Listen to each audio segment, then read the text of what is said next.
Une audience publique sur la catastrophe du sous-marin Titan a révélé les derniers messages textes envoyés par ceux à bord alors qu'ils se dirigeaient vers l'épave du Titanic. L'un d'eux disait « Tout va bien ici » avant que l'engin implose et ne tue toutes les personnes à bord. Cela fait 2 ans depuis l'implosion du sous-marin Titan. Mais que diriez-vous si nous vous disions qu'il y a plus que ce que l'on vous a dit? Ce jour-là, 5 hommes ont été tués à cause de niveaux de pression extrêmes. Mais c'était plus que cela. Bien plus que cela. Voici ce qui s'est réellement passé en 2023 avec le tout-puissant sous-marin Titan. Comment tout a commencé. Le 18 juin 2023, un événement tragique sans précédent a été enregistré dans l'océan Atlantique Nord, près de Terre-Neuve, au Canada. Le Titan, comme il était appelé, était un submersible opéré par OceanGate, une société américaine connue pour entreprendre divers types d'expéditions en haute mer. Celui-ci en particulier, cependant, était différent. Pour des raisons pas si bonnes, ce sous-marin était en mission pour explorer l'épave du Titanic. Cette expédition, comme d'autres avant elle, était censée être une expérience unique pour ceux à bord. Malheureusement, le submersible a implosé pendant la plongée, entraînant la perte déchirante des 5 personnes à bord. Parmi les victimes se trouvaient 4 hommes adultes et un jeune garçon. Cela fait presque 2 années. Mais leurs familles ne se sont pas remises de la perte qu'elles n'ont jamais vue venir. Mais revenons là où tout a commencé, et vous serez surpris de la façon dont cela se termine. OceanGate était une entreprise privée qui a commencé en 2009, et elle a été fondée par 2 hommes brillants, Stockton Rush et Guillermo Sunline. Ils avaient vraiment un don pour rendre les explorations sous-marines plus accessibles aux personnes ayant l'intérêt et le budget pour de telles aventures. Dans une interview de 2019 avec le magazine Smithsonian, Rush a résumé l'attrait de telles expéditions. Dans ces mots, il n'y a qu'une seule épave que tout le monde connaît. Si vous demandez aux gens de nommer quelque chose sous l'eau, ce sera les requins, les baleines, le Titanic. Et de 2010 jusqu'à l'incident tragique avec le submersible Titan en 2023, Rush aimait ce qu'il faisait. OceanGate proposait en fait des excursions pour les clients payants utilisant des submersibles commerciaux. Ces expéditions ont eu lieu dans des endroits comme les eaux au large de la Californie, le golfe du Mexique et même l'océan Atlantique. C'était simplement une entreprise qui offrait aux gens l'opportunité de voir des parties de l'océan que la plupart ne rêveraient jamais de visiter. Cependant, Stockton Rush a commencé à voir les choses très différemment. Il a réalisé plus tard que l'exploration d'épaves pouvait être bien plus qu'une simple aventure pour lui et ses clients. Cela pourrait devenir un excellent moyen d'attirer l'attention des médias. Et alors, que fait-il ?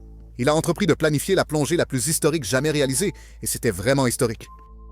Le voyage pour explorer l'épave du Titanic a commencé à accepter des réservations début 2023.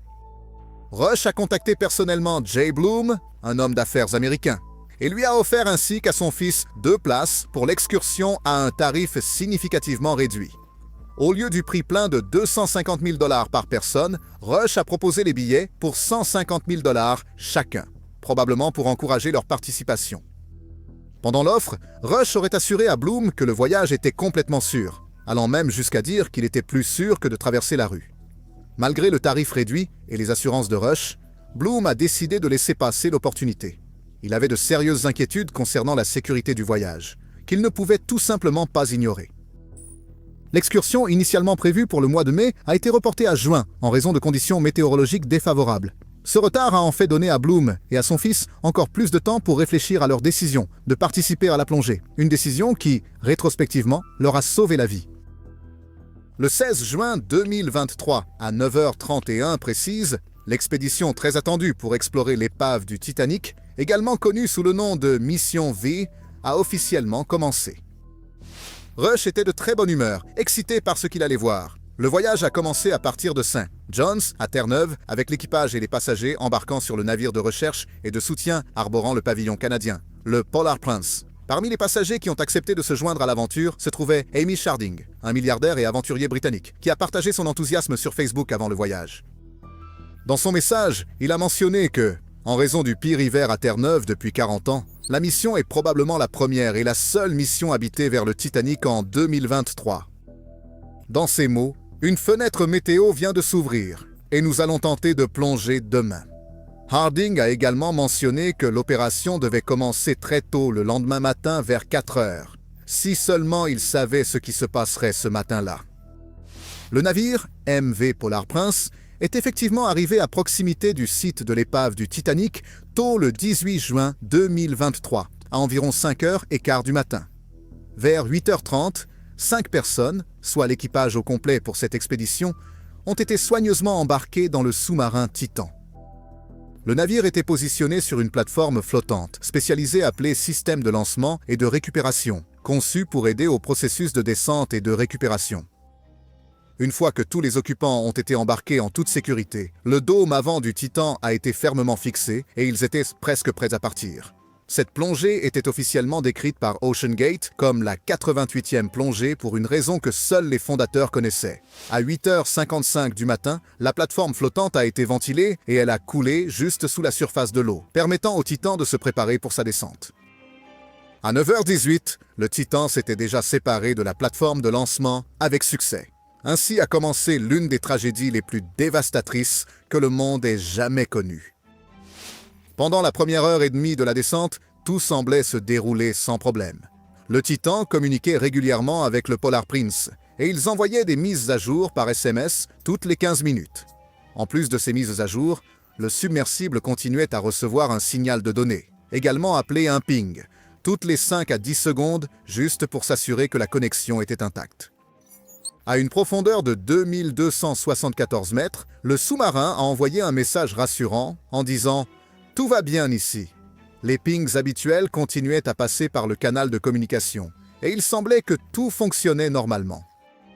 Il n'y avait aucun signe de problème et la descente semblait se dérouler comme prévu. Puis, soudain, à 10h47, à une profondeur approximative de 3341 mètres, le Titan a envoyé un bref mais quelque peu troublant message, perdu 2 watts, ce qui fait probablement référence au largage de poids, une procédure utilisée pour contrôler la flottabilité lors des plongées en profondeur. C'était le dernier message reçu avant la fin des communications. Quelques secondes plus tard, à 10h47, le dernier signal du Titan a été reçu, et ce fut la fin de toute communication. À ce moment-là, il n'y avait plus de nouvelles du submersible, et le Polar Prince et son équipage attendaient simplement d'autres signaux. Les soupçons ont commencé à augmenter, et le système de détection acoustique de la marine américaine, qui est spécialement conçu pour détecter les sons des sous-marins militaires, a capté un signal acoustique inhabituel quelques heures seulement après que le Titan est submergé. Ce signal était conforme à ce que les experts décriraient de plus tard comme le son d'une implosion, quelque chose qui se produit lorsqu'un submersible subit une défaillance de pression à des profondeurs extrêmes. Le Titan devait initialement refaire surface à 16h30 et tout semblait être sur la bonne voie pour la plongée. Cependant, lorsque 19h10 est arrivé et qu'il n'y avait toujours aucun signe du submersible, ils savaient simplement que quelque chose avait terriblement mal tourné. La recherche. La garde côtière des États-Unis a été immédiatement informée que le navire avait disparu, et en quelques minutes seulement, une recherche officielle a commencé. Pendant ce temps, la marine a examiné de plus près ces données acoustiques de l'heure de la plongée et a détecté que quelque chose avait effectivement pu mal tourner quelque part. Cette information a été rapidement transmise à la garde côtière, mais ils ne voulaient toujours pas tirer de conclusions hâtives. Peut-être était-il simplement hors de portée de communication. En outre, ils ont compris que lorsque le Titan est parti en mission, il était équipé d'assez d'air respirable pour ses 5 passagers pour une durée allant jusqu'à 4 jours. Cela signifiait que, même s'ils étaient portés disparus, les passagers auraient eu de l'air pour survivre plusieurs jours et les équipes de recherche auraient eu un temps pour les localiser et les secourir. Malheureusement, ils ont vite réalisé que cette fenêtre n'était jamais ouverte. Les gardes-côtes des États-Unis, la marine des États-Unis et la garde côtière canadienne étaient à l'avant-garde de l'opération et ont commencé à rassembler toutes leurs ressources et leur expertise pour s'assurer qu'ils étaient retrouvés. Des avions de l'aviation royale canadienne et de la garde nationale aérienne des États-Unis ont pris le ciel et scrutaient la zone à la recherche de tout signe du submersible. Parallèlement, un navire de la marine royale canadienne a également été déployé pour apporter un soutien supplémentaire sur l'eau. En plus de ces efforts militaires, plusieurs navires commerciaux et de recherche ont été appelés à aider à explorer l'immense étendue de l'océan. Ces navires étaient exploités avec des technologies avancées, y compris des véhicules sous-marins télécommandés, qui étaient utilisés pour explorer les eaux profondes et sombres où le Titan serait probablement perdu. À la surface, des bateaux et des navires parcouraient soigneusement la zone, à la recherche de débris ou d'épaves flottantes. Sous l'eau, la technologie sonar était utilisée pour cartographier le fond marin et rechercher le submersible à des profondeurs où il aurait pu descendre. Chaque méthode possible a été employée pour localiser le Titan aussi rapidement que possible. Mais c'était tard, bien trop tard. Malheureusement, le mauvais temps a rendu les choses encore plus difficiles. C'était assez difficile de voir quoi que ce soit, et cela a empêché les équipes de faire leur travail aussi efficacement qu'elles le voulaient. Mais heureusement, dès le lendemain, le temps s'est un peu amélioré, et cela est devenu un peu plus facile pour tous les participants de poursuivre les recherches. Cependant, les conditions de mer restaient loin d'être idéales, et les températures de l'eau froide n'aidaient pas du tout. C'est alors qu'ils ont réalisé qu'ils avaient trouvé le chemin le plus rapide vers le navire, et les passagers disparus. Normalement, de nombreux sous-marins sont équipés de balises acoustiques. Ce sont des dispositifs spéciaux qui peuvent être détectés par les sauveteurs pour aider à localiser leur position sous l'eau. Cependant, ils ont vite découvert que cette voie qu'ils avaient trouvée était une impasse. Le Titan ne disposait pas de cet appareil. À 13h18 le 22 juin, le secteur nord-est de la garde côtière des États-Unis a officiellement annoncé qu'ils avaient découvert un champ de débris près de l'épave du Titanic. Plus tard, début octobre, les ingénieurs ont également pu récupérer des morceaux supplémentaires de débris du fond de l'océan, ainsi que ce qu'ils pensaient être des restes humains. Ils ne pouvaient pas le dire exactement à cause de l'impact de l'implosion. Cela avait complètement réduit en os les 5 passagers. Des simulations développées en 2023 montrent même que l'implosion du submersible s'est probablement produite en moins d'une seconde. Des estimations plus précises indiquent qu'elle s'est produite en seulement quelques dizaines de millisecondes. C'est incroyablement rapide, si rapide que cela se produit plus vite que le cerveau ne peut traiter l'information. Et parce que l'implosion a eu lieu à une vitesse folle, il n'y a eu essentiellement aucun temps pour que les passagers à bord du navire ressentent toute la force de la coque s'effondrant. Tout s'est passé si vite que les victimes n'auraient ressenti aucune douleur, car leurs corps se sont désintégrés en un clin d'œil. La catastrophe entière était terminée avant même qu'ils ne puissent comprendre ce qui se passait. Ainsi, les restes, avec d'autres preuves, ont été envoyés pour identification. Et à la fin de la journée, le laboratoire d'identification ADN des forces armées a tenté de traiter et d'analyser les échantillons. Après des tests approfondis, les résultats sont sortis, et c'était clair à 100%. L'ADN des 5 hommes a été trouvé partout sur les restes du navire. Cependant, quand l'enquête a commencé, ils ont découvert que Rush avait quelques squelettes dans son placard. Rush avait de nombreux problèmes. Les enquêtes sur l'accident tragique ont duré des mois, et une partie de l'attention était centrée sur la compréhension de ce qui aurait pu contribuer au désastre. Imagé David Lockridge, un ancien directeur des opérations chez OceanGate, a semblé donner son témoignage basé sur son expérience avec l'entreprise. Et c'était assez troublant. En 2016, OceanGate effectuait une plongée avec un autre de ses sous-marins, le Cyclops 1, pour explorer les restes du paquebot Andrea Doria. L'Andrea Doria était un paquebot italien qui a tragiquement coulé dans l'océan Atlantique dans la nuit du 25 au 26 juillet 1956, après être entré en collision avec le navire suédois Stockholm au large des côtes de Nantucket, Massachusetts. À l'époque, l'Andrea Doria était en fait considéré comme l'un des navires les plus impressionnants d'Italie. C'était le plus grand, le plus rapide, et on le croyait être le paquebot le plus sûr de la flotte italienne. Sur les 1706 passagers et membres d'équipage à bord, 1660 ont été secourus et ont survécu à l'épreuve. C'était grâce aux efforts des navires à proximité et des opérations de sauvetage qui se sont lancées. Cependant, 46 personnes sur l'Andrea Doria ont perdu la vie à cause de la collision. Sur le Stockholm, qui a également subi de lourds dommages, 5 membres d'équipage sont morts lors de l'incident. Maintenant, Lockridge a expliqué qu'OceanGate avait organisé une expédition pour aller visiter le site de l'épave. Et comme il était à l'époque le pilote le plus expérimenté de l'équipe, il s'attendait à prendre le contrôle du sous-marin pour cette mission. Cependant, Stockton Rush, le PDG et cofondateur d'OceanGate, a insisté pour prendre les commandes lui-même. Lockridge a révélé dans son témoignage qu'il s'était opposé à ce que Rush prenne le contrôle, car il pensait que parfois, Rush prenait des décisions sur la base de ses propres préférences, plutôt que de ce qui pourrait être le mieux pour la situation. Apparemment, Rush a répondu en affirmant immédiatement son autorité en tant que chef de l'entreprise. Dans les mots mêmes de Lockridge, Rush lui a dit « Rappelle-toi juste que je suis le PDG, tu es juste un employé ». Malgré ses objections et préoccupations, Lockridge voulait toujours participer à la plongée et a persuadé Rush de le laisser rejoindre la mission en tant que membre de l'équipage. Aux côtés de Lockridge, 3 passagers payants étaient également à bord du Cyclops pour la plongée. Mais les ennuis ont commencé presque immédiatement. Lockridge se souvient que pendant que Rush était à la barre, il avait beaucoup de mal à initier correctement la plongée. Le submersible ne répondait pas. et Rush avait du mal à comprendre comment le faire fonctionner. Lockridge a dit qu'il a essayé d'aider, mais que Rush n'écoutait ni lui, ni personne d'autre. En fait, il n'a même pas suivi les pratiques de sécurité standard avant leur plongée.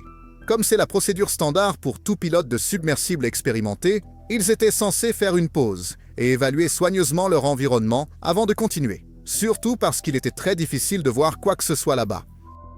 Cependant, selon Lockridge, Rush résistait à ce conseil et continuait à se disputer avec lui à l'intérieur du submersible. Lockridge a décrit comment chaque fois qu'il essayait de prendre le contrôle de la situation en atteignant la manette, Rush l'éloignait de plus en plus pour la garder hors de sa portée.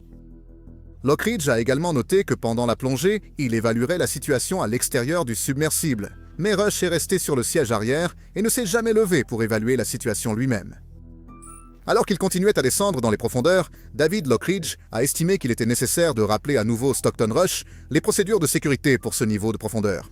Ils étaient censés garder une distance de sécurité de l'épave, car s'en approcher trop près pourrait être dangereux tant pour le submersible que pour toutes les personnes à bord. Cependant, lorsque Lockridge a soulevé cette question, Rush ne l'a pas bien pris. Au lieu d'écouter, il a ignoré l'avertissement et a dit à Lockridge de ne pas lui dire quoi faire. Rush a fait ce qu'il savait faire de mieux et y est allé en vitesse, et il n'a pas fallu longtemps avant que les choses tournent mal. Il a fini par écraser le submersible sur le fond marin. L'impact a soulevé un nuage de sédiments, rendant presque impossible de voir quoi que ce soit. À ce moment-là, il était clair qu'ils étaient juste au-dessus de l'épave, exactement la situation qu'ils essayaient d'éviter. À ce stade, tout le monde dans le submersible a commencé à paniquer. L'une des passagères payantes, clairement terrifiée et frustrée, a finalement perdu son calme. Selon Lockridge, elle a commencé à crier et à jurer contre Rush, exigeant qu'il rende la télécommande. Toujours selon Lockridge, lorsque la situation à l'intérieur du sous-marin a atteint son point de rupture, Rush a finalement décidé de rendre la télécommande, mais d'une manière loin d'être professionnelle. Au lieu de passer calmement la manette, Rush l'a lancée à Lockridge. La manette a frappé Lockridge sur le côté droit de la tête avant de tomber par terre. Pour aggraver les choses, un des boutons de l'appareil s'est détaché lorsqu'il a atterri. Malgré tout ce chaos, Lockridge n'a pas laissé le moment l'affecter. Il a rapidement ramassé la télécommande, réparé le bouton cassé et a immédiatement pris le contrôle du sous-marin. En 15 minutes, il les avait sortis de la situation potentiellement dangereuse et ramenés en sécurité. Étonnamment cependant, Rush semblait s'excuser par la suite. Il a reconnu son attitude antérieure et semblait regretter la tournure des événements pendant la plongée. Lorsqu'ils ont fait surface, Lockridge a déclaré « Les autres passagers étaient visiblement soulagés et reconnaissants. Ils l'ont même félicité pour être intervenu et avoir pris le contrôle lorsque les choses allaient mal tourner. » Cependant, certaines choses ont changé. Lockridge a dit que sa relation avec Rush ne s'était jamais rétablie après cet incident. Quelque chose avait juste changé entre eux. À un moment donné, Rush a même cessé de lui parler. En 2018, David Lockridge a été licencié d'OceanGate après un désaccord concernant l'approche de l'entreprise en matière de plongée, en particulier leur développement du sous-marin Titan. Lockridge avait de sérieuses préoccupations concernant la sécurité du sous-marin et les méthodes de l'entreprise, et il n'hésitait pas à les exprimer. Malheureusement, ces préoccupations ont conduit à un désaccord avec la direction d'OceanGate, et finalement, il a été licencié. Ensuite, les deux parties se sont retrouvées dans des batailles juridiques, chacune déposant des poursuites contre l'autre. Mais finalement, celles-ci ont été réglées, et l'affaire a été classée. Pourtant, Lockridge a dit qu'au fond de lui, il savait toujours que quelque chose allait mal tourner à OceanGate. Il ne savait juste pas exactement quand cela arriverait. Après son témoignage, les enquêteurs ont continué à interroger les témoins au sujet de tout problème antérieur, avec les plongées précédentes, en particulier celle qui a eu lieu juste avant le dernier voyage tragique du Titan. Ils essayaient toujours de reconstituer le tableau d'ensemble de ce qui aurait pu mal tourner, cherchant les signes d'avertissement ou les problèmes récurrents qui auraient pu mener au désastre, et ils en ont trouvé un. Le docteur Stephen Ross, qui était l'ancien directeur scientifique d'OceanGate, a également témoigné lors de la procédure. Il a parlé de tout ce qui s'est passé lors de l'avant-dernière expédition sur le site de l'épave du Titanic. Selon le docteur Ross, cette plongée a dû être annulée en raison d'un dysfonctionnement de la plateforme sur laquelle se trouvait le submersible, Titan. La défaillance a causé une série de problèmes qui ont finalement conduit le pilote à percuter la cloison arrière du sous-marin. Cela a causé une situation chaotique pour les passagers à l'intérieur, l'un d'eux se retrouvant même à l'envers dans l'espace confiné. Heureusement, personne n'a été blessé pendant l'incident, et la plongée a finalement été annulée. Cependant, Il était clair pour tous les impliqués qu'il y avait un certain nombre de problèmes sérieux que l'équipe de surface devait gérer et résoudre. Renata Rojas, une banquière qui avait déjà plongé vers l'épave du Titanic à bord du sous-marin expérimental, faisait partie de l'équipage de surface lors de l'expédition de 2023. Cette fois, elle ne plongeait pas. Elle se portait simplement volontaire pour aider. Lors de son témoignage, Rojas était naturellement émotive, alors qu'elle commençait à raconter ce qui s'est passé le 18 juin 2023. Le poids de la situation l'a vivement touchée. Et après quelques instants, l'audience a pris une pause de 10 minutes pour lui donner le temps de se ressaisir avant de continuer.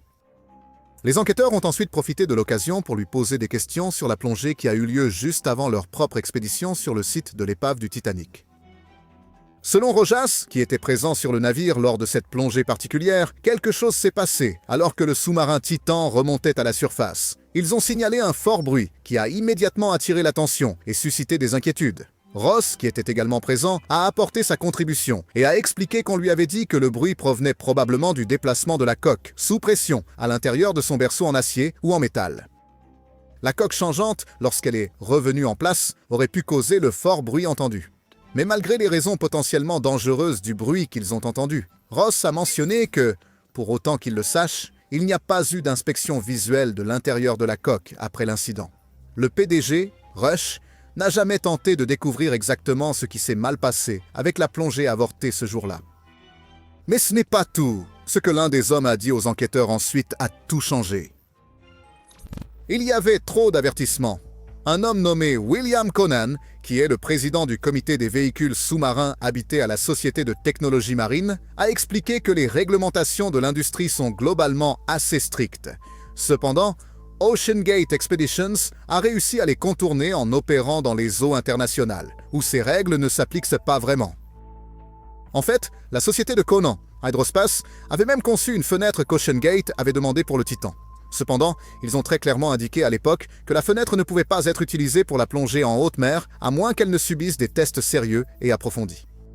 En fait, en 2018, une lettre formelle a été envoyée directement à Stockton Rush après que son imprudence ait été affichée à plusieurs reprises. La lettre n'était pas seulement de la part d'une personne. Elle a été signée par plusieurs experts de l'industrie, y compris William Conan, qui ont exprimé leurs préoccupations concernant la sécurité et d'autres problèmes liés à la conception et à l'exploitation du submersible. Dans la lettre, ils ont averti que l'approche expérimentale d'OceanGate, pour pratiquement tout, ainsi que leur choix de ne pas faire inspecter le Titan par une agence de premier plan, pourrait entraîner des problèmes graves, ou comme ils l'ont décrit, catastrophiques. Ils ont également précisé qu'ils partageaient une inquiétude unanime quant à la façon dont le Titan a été développé. En plus de cela, d'anciens passagers qui étaient sur le Titan ont décrit des problèmes inquiétants, comme la perte de communication à plusieurs reprises pendant les trajets. Un journaliste de CBS qui a eu l'occasion de monter à bord du submersible en 2022 a partagé un détail plutôt surprenant sur l'expérience. Avant même de pouvoir embarquer, il devait signer une décharge détaillée. Cette décharge précisait spécifiquement que le Titan était considéré comme un vaisseau expérimental et, peut-être le plus préoccupant, qu'il n'avait pas été approuvé ou certifié par aucun organisme de réglementation. Avant l'accident, Stockton Rush s'exprimait souvent contre ce qu'il considérait comme des réglementations de sécurité trop strictes dans l'industrie. Dans une interview de 2021, il a même admis avoir enfreint certaines règles lors de la construction du Titan. Il a mentionné la décision de l'entreprise d'utiliser une combinaison de fibres de carbone et de titane pour la coque du sous-marin, même si l'industrie utilise généralement des matériaux éprouvés comme l'acier massif ou le titane pur pour les navires en haute mer. Et après avoir lu la lettre des experts concernés, Rush a même appelé William Conan pour en parler. Lors de cette conversation, Rush a insisté sur le fait que les normes de sécurité de l'industrie ne faisaient que freiner l'innovation et rendre plus difficile la prise de nouvelles initiatives. Quelques années seulement après cela, nous voyons qu'il a fait bien plus que repousser les limites. Il a réussi à prendre sa propre vie et celle des autres avec lui. À la fin de la journée, les 5 vies qui ont été perdues ce jour-là, y compris la sienne, se résument à une seule chose. Si seulement Stockton Rush avait écouté. Si vous avez trouvé cette plongée dans la catastrophe du sous-marin Titan perspicace, n'oubliez pas d'aimer cette vidéo et de partager vos pensées dans les commentaires ci-dessous. Et si vous êtes intéressé par plus d'histoires qui révèlent les détails derrière les événements majeurs, assurez-vous de vous abonner et d'activer la cloche de notification pour ne jamais rien manquer. Merci d'avoir regardé, et nous vous verrons dans la prochaine vidéo.